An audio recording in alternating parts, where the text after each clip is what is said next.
Welcome to the Fear and Greed Afternoon Market Report for Friday, the 23rd of July, 2021, where in just a few minutes I tell you everything you need to know about what's happened in financial markets and the world of economics today. I'm Sean Aylmer. The S&P ASX 200 rose slightly today, up 0.1% to 7,394 points, which was yet another record high. It was too good to last. The energy companies, though, after a big jump yesterday, the energy index was the worst performer on the top 200 today. For the past 5 days, the market's up 0.6%, despite the big falls earlier in the week. The healthcare stocks were the best performers. CSL ended the week nearly 6% higher than where it started. ResMed was up 4%, while Cochlear jumped 3%. Among the large caps today, CSL rose 1.5%, as did property company Goodman Group. Coles was up 1.3%, and at that next level down, there were some bigger moves. Fisher & Paykel Healthcare rose 3.5%, and Cloud Accounting Group Xero was up 2.4%.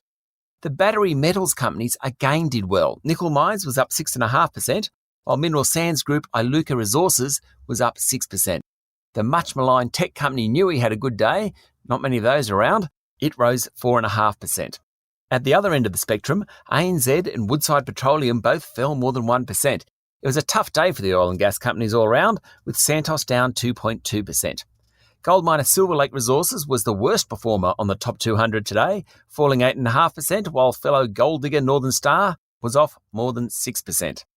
In corporate news today, the Star Group dumped its merger offer for Crown Resorts. The deal priced the Melbourne-based gaming group at $12.50, which is a touch high given it was a merger, and Crown's share price is currently around $10, having fallen more than 2% today. Insurer IAG blamed COVID-19 for pushing it into a net loss of $427 million for the 2021 financial year. That's against a $435 million profit the previous year. Chief Executive Nick Hawkins said the core business was okay, just that the COVID-related payouts were much higher than anyone could have anticipated. In economic news, market economists are warning about a jump in the unemployment rate and much slower growth rates as a result of the new COVID cases in New South Wales. The state announced 136 locally acquired cases today, of which 70 were in the community for at least part of the time they were infectious. Thankfully, the Olympics are on because the lockdown in that state is going to last for a while. Just recapping Wall Street, the Nasdaq finished 0.4% higher, the S&P 500 closed up 0.2%, and the Dow Jones Industrial Average ended up 0.1%. That's it for the afternoon market report for Friday, the 23rd of July, 2021. Join me tomorrow morning for the weekend edition of Fear and Greed, where I run through the biggest stories of the week. And then on Sunday, for my chat to David Robertson, Head of Economic and Markets Research at Bendigo and Adelaide Bank, about the recently released Intergenerational Report from Treasury and the outlook for the next 40 years.